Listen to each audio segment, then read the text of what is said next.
What's going on, everybody? Rev Mark Anthony. Hey, thank you for tapping in. Thank you for locking in with me. I'm really excited today, man, to be able to just encourage you. Welcome to the channel, Rev Mark Anthony. Already said that, but I'm going to keep saying it. Who cares? Listen, I am so glad that I get to hang out with you. Thank you for taking time. Usually these videos are like 10 minutes, sometimes they're 12, 13, but I want to make them kind of short and sweet and get right to the point. I'm an encourager. Yes, I'm a pastor and a father and husband, all that's amazing too, but I love to encourage people. So I'm going to encourage you today.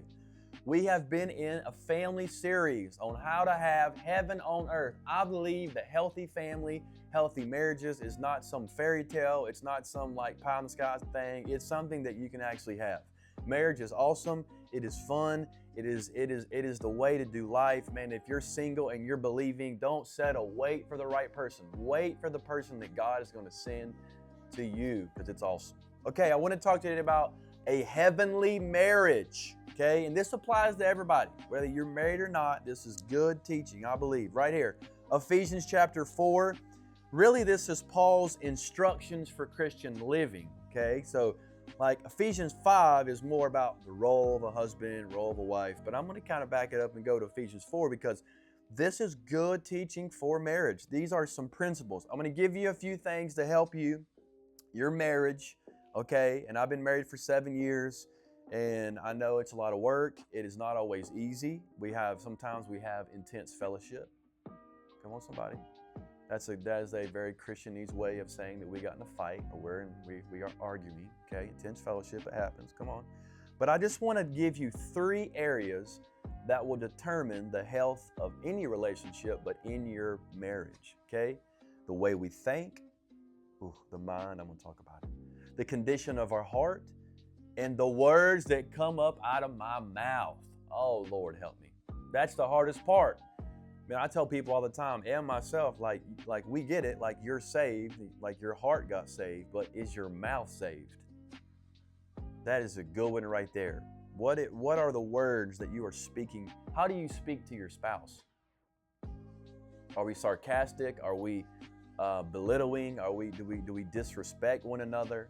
This is so important. If we want to have a healthy marriage, we've got to pay attention to the words we speak over our spouse. But point number 1, this one huge, the mind. A marriage will never rise above the thoughts that govern it.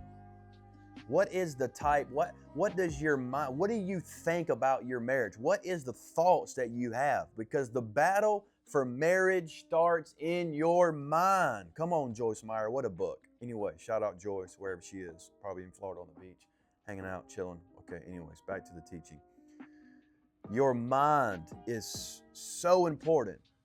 And I use some of these words. Let me give a comparison to way that some of the way that the world describes marriage versus how the Bible describes marriage. The world uses words like this to describe marriage.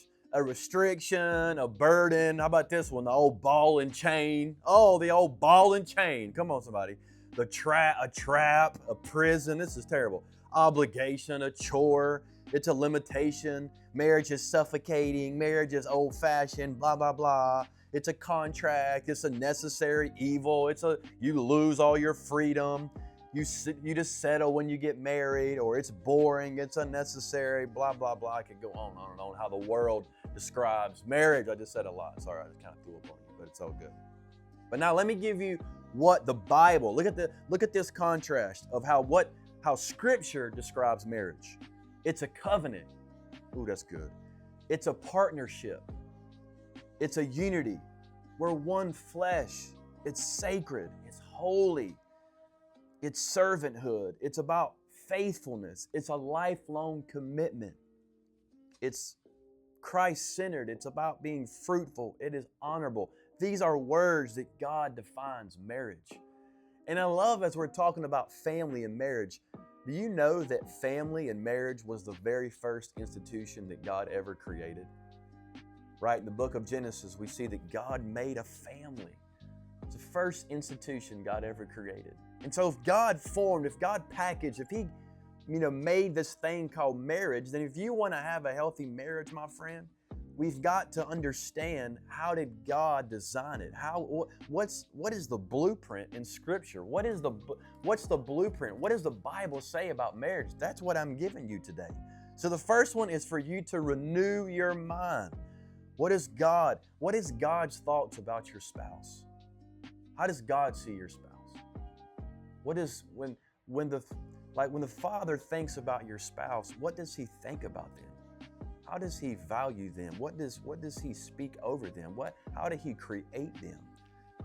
So this is a good point, allowing God to renew your mind about how you view your spouse. Thought number two, the heart. Oh, this is a good one. The Bible says, come on, we know it, Proverbs 4:23, above all else, guard your heart, for everything you do in your life flows from it. The issues in our lives start from on the inside of us. Ooh, that's good right there. I just got hit even saying that. The issues that flow out of our lives, they actually start from within us. That's why the Bible doesn't, and please don't listen to, I'm not against rom-coms or romantic movies and love movies and different things, but everyone's always like, follow your heart. No, the Bible does not tell you to follow your heart. The Bible says guard your heart. We need to guard our heart, because why? The heart is deceitfully wicked sometimes above everything else. Sometimes your heart will tell you to do something that God did not tell you to do, my friend. So we have to learn, even in marriage, guard your heart. Make sure that your heart is softened. In this scripture in Ephesians 4, it says this: they are darkened in their understanding and separated from the life of God because of the ignorance that is in them due to what? The hardening of the heart. They've lost their sensitivity. And I know even in marriage, it's easy to have a callous heart. Sometimes we get familiar. We take our spouse for granted. We walk over them sometimes. We say rude stuff at times because we're frustrated, because we're tired. We need to make sure that we keep our hearts soft to God, but also to our spouse. Like, this is our best friend. This is the person God gave us, gifted us with, a helper. This is the person that we're going to spend the rest of our life with. We need to make sure that we are guarding our heart to them, that we are being sensitive to the needs of our spouse, that we are being sensitive that, hey, this is the person God gave me. I need to be walking and to be sensitive. And if you want to have a terrible marriage, just be selfish all the time. Like, if you want to have a jacked up marriage, bro, just be selfish. Just think that your marriage is all about you. What can they give me? What are they going to do for me? It's about me and my career and my job and my time. Listen, if you want to be miserable and have like tons of intense fellowship, as we call it, just be selfish. But if you want to have an amazing marriage, though it's not easy and not natural, if you can learn to serve your spouse, man, if you can learn to think of ways to bless them, it will come back to you 100-fold. I'm telling you, the marriage relationship will be healed. God will do awesome stuff if you can learn to serve your spouse. How about this one? Unresolved conflict creates space for the enemy. I just did a video about spiritual warfare.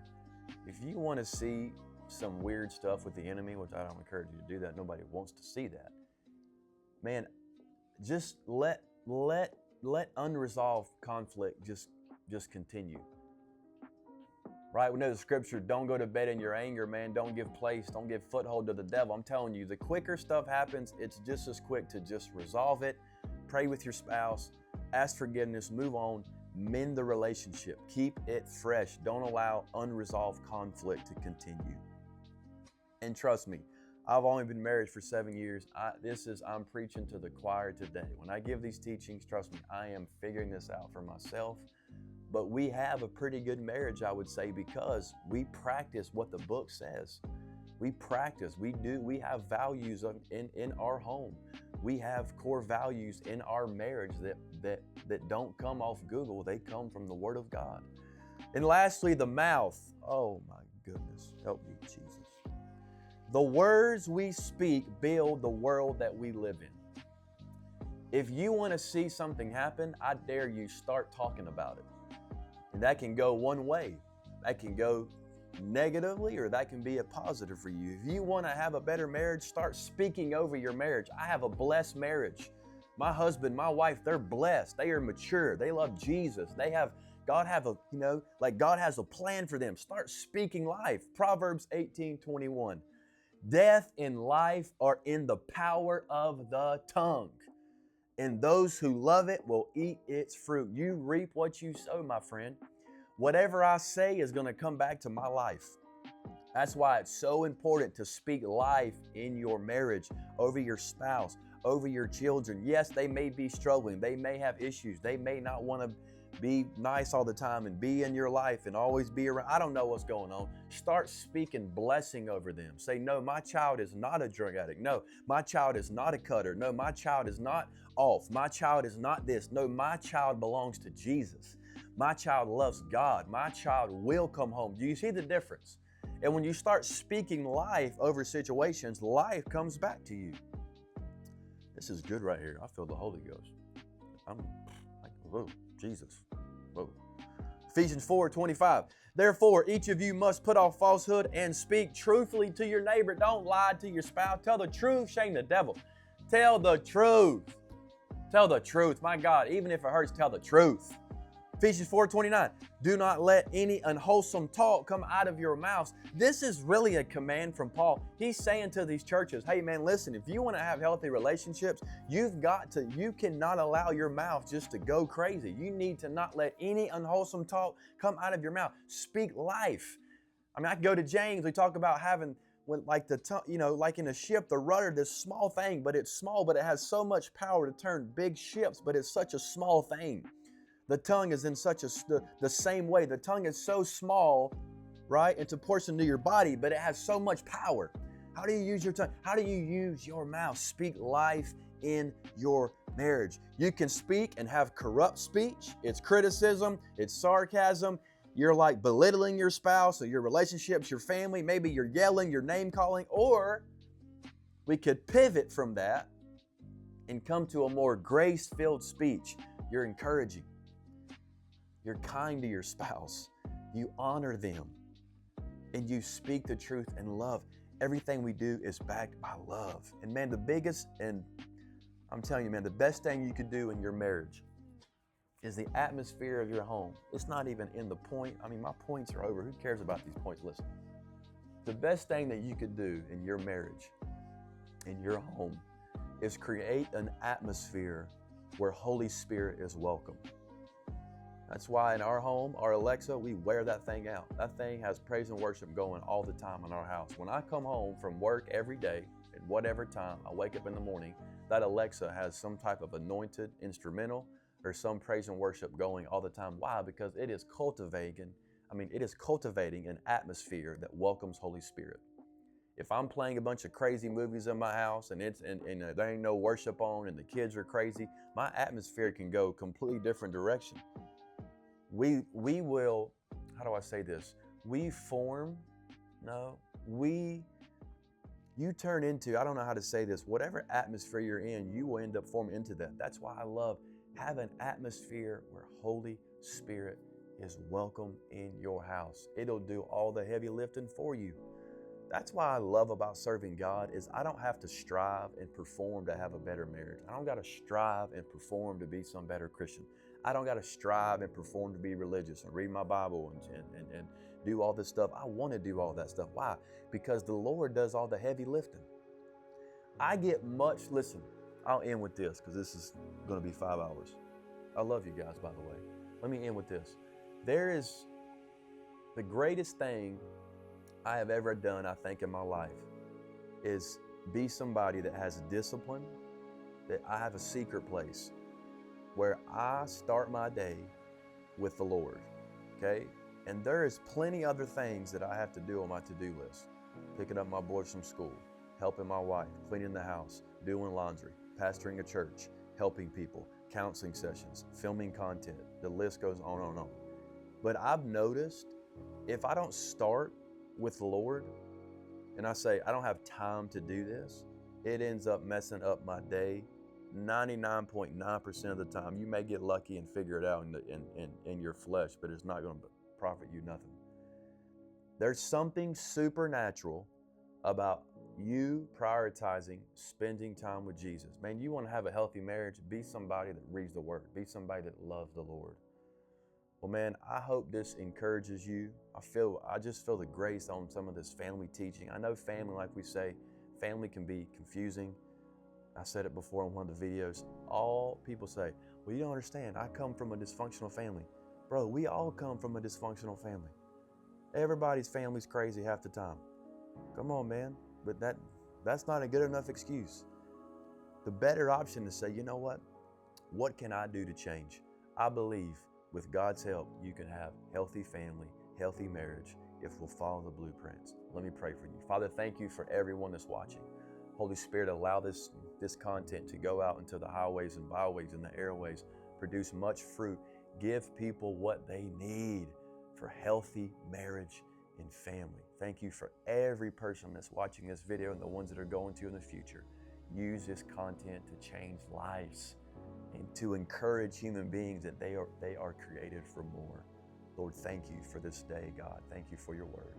In Jesus' name we pray. Amen, amen, amen.